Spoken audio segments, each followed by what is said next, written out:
السلام علیکم ورحمۃ اللہ وبرکاتہ۔ صدقۃ الفطر کے مسائل نمبر 3 یعنی مسائل فطرہ ایپیسوڈ 3 کے اندر آپ کا خیر مقدم ہے۔ دوستو، گزشتہ ویڈیو کے اندر ہم نے زکوٰۃ اور صدقۃ الفطر کے نصاب کے اندر فرق کو بتلانے کی کوشش کی۔ زکوٰۃ کا نصاب الگ ہوتا ہے، اسی طریقے سے صدقۃ الفطر کے نصاب کے اندر کیا فرق ہے، دونوں کے درمیان جو ڈیفرنس ہے، جو فرق ہے، اس کو ہم نے بتلانے کی کوشش کی۔ آج ہم صدقۃ الفطر کے جو نصاب ہے اس کی جو ہے تھوڑی تفصیلی جائزہ لینے کی کوشش کریں گے کہ بنیادی طور پر جو ہے صدقۃ الفطر کتنی چیزوں پر واجب ہوتا ہے۔ جس طریقے سے زکوٰۃ جو ہے 4 چیزوں پر ہے، اسی طریقے سے صدقۃ الفطر کتنی چیزوں پر واجب ہے، اور صدقۃ الفطر کا جو ہے تفصیلی نصاب جو ہے اس کے اندر ہم سمجھنے کی کوشش کریں گے۔ تو ذہن میں یہ بات رہنی چاہیے کہ عام طور پر بنیادی طور پر جو ہے صدقۃ الفطر 5 چیزوں پر واجب ہوتا ہے۔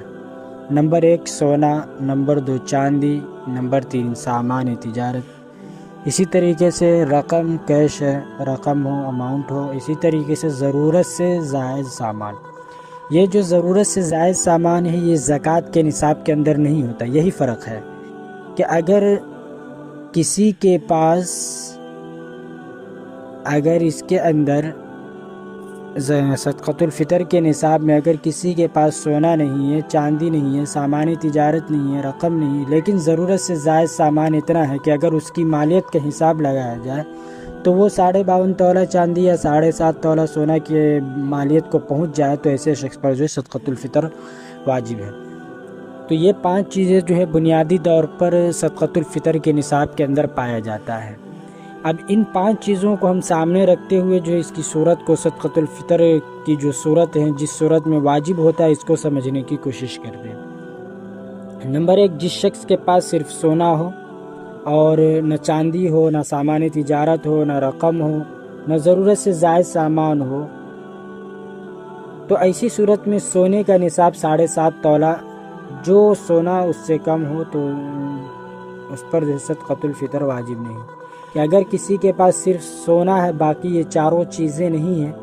تو اب 7.5 تولہ سونا اگر اس کے پاس ہے تو یہ صدقۃ الفطر ادا کرے گا، ورنہ یہ صدقۃ الفطر ادا نہیں کرے گا، کیونکہ اس پر صدقۃ الفطر واجب ہی نہیں۔ اسی طریقے سے جس شخص کے پاس یہ 5 چیزیں، سونا، چاندی، سامان تجارت، رقم، ضرورت سے زائد سامان میں سے صرف اگر چاندی ہے، سونا نہیں ہے، یا صرف سامان تجارت ہے، یا صرف کیش رقم ہے، تو ایسی صورت میں ہر ایک کا نصاب اگر 52.5 تولہ چاندی کو پہنچ جاتا ہے، تو جو چاندی 52.5 تولے سے اگر پہنچ جاتا ہے تب تو اس پر صدقۃ الفطر واجب ہے، اور اگر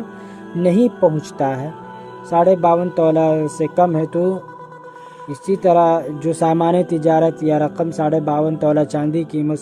سے کم ہے، تو ایسے شخص پر جو ہے صدقۃ الفطر واجب نہیں۔ تیسرا جو ہے، جس شخص کے پاس 52.5 تولہ چاندی کی قیمت کے برابر ضرورت سے زائد سامان ہو، تو ایسے شخص پر بھی صدقۃ الفطر واجب ہے۔ کہ اگر سونا نہیں ہے، چاندی نہیں ہے، لیکن ضرورت سے زائد جو سامان ہے، اگر اس کا کیلکولیشن کیا جائے اور اس کا حساب لگایا جائے تو اس کی جو قیمت ہے وہ 52.5 تولہ چاندی کی مقدار کو اگر پہنچ جاتا ہے تو ایسے شخص پر جو ہے صدقۃ الفطر واجب ہے، ادروائز نہیں ہے۔